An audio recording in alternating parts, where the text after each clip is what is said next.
అక్కడ భవన నిర్మాణం కూడా జరిగింది, ఇంకా ఖాళీ స్థలం కూడా ఉన్నది. అయితే ఇప్పుడు మెయిన్గా చలించి దీన్ని టేకప్ చేయడానికి ముఖ్య కారణం ఏంటంటే, ఆ భూములు తెలంగాణకు సంబంధం లేనటువంటి సీమాంధ్ర కార్పొరేట్లతోని ఒప్పందాలు జరుగుతున్నాయి. ఒక తెలంగాణ వాదిగా అది తెలిసిన వెంటనే చెల్లించక తప్పలేదు. ప్రమాదంలో తెలంగాణ అస్తిత్వం అని చెప్పి సమాఖ్య కొన్ని పోరాటాలు, కొన్ని ప్రోగ్రామ్స్ తీసుకున్నది. కాబట్టి మాకు అన్నిటికంటే ఇది ముఖ్యమని భావించి ఇమీడియట్గా మేము ఈ రౌండ్ టేబుల్ కాన్ఫరెన్స్ పెట్టినాము.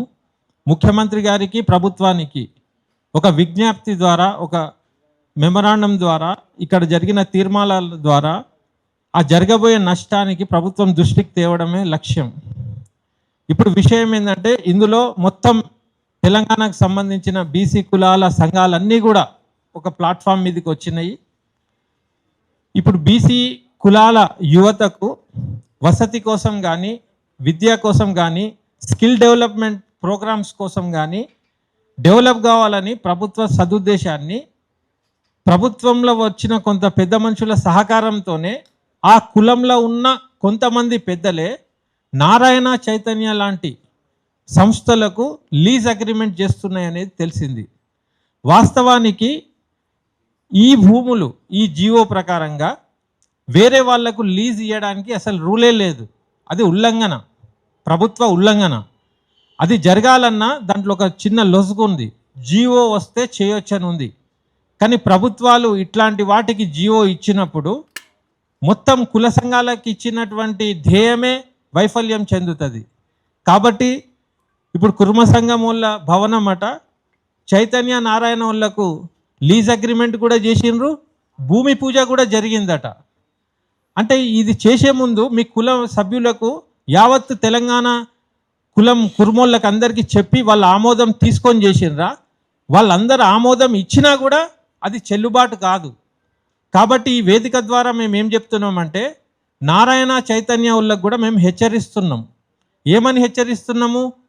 మీకు లీజుకు వీళ్ళు ఇచ్చినా, మీరు తీసుకున్నా మీరు కూడా శిక్షార్హులవుతారు.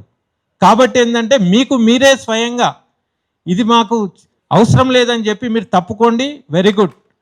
లేని ఏడల మీ మొత్తం నారాయణ చైతన్యాల మీదనే తెలంగాణ సమాజం పడుతుంది, ఖబర్దార్.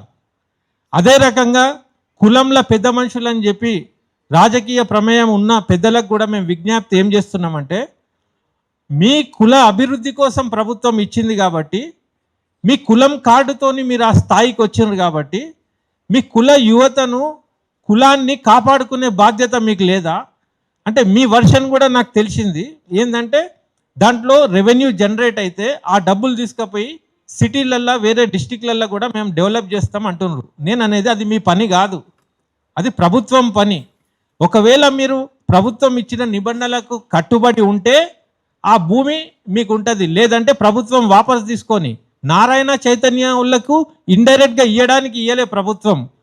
పోయి తెలంగాణ తెచ్చుకున్నాక తెలంగాణ వాదుల దృష్టికి నారాయణ చైతన్యకు మీరు ఇస్తున్నారంటే అసలు మీరు తెలంగాణ భూమిపుత్రులేనా డౌట్ వస్తుంది. అంటే ప్రభుత్వాలు ఎప్పుడు గెలిచినా మీ ధ్యేయం ఏ స్కీములు చేసుకోవాలి, ఏ రకంగా డబ్బులు సంపాదించుకోవాలి, కుల సంఘాలను అడ్డం పెట్టుకొని కుల ఆస్తులను ఎట్లా చేయాలి, భూములు కబ్జాలు, ఇదే దీనికోసమే మీరు ప్రభుత్వంలోకి వస్తున్నారు అనే అనుమానం ప్రజలకు కలుగుతుంది. కాబట్టి యావత్ తెలంగాణ సమాజం, అన్ని కులాల వాళ్ళు కూడా ఐక్యంగా దీన్ని అందరు కూడా అడ్డుకోవాలి. దానికి కొన్ని మేము తీర్మానాలు, కొన్ని పాయింట్స్ కూడా తెచ్చినాము.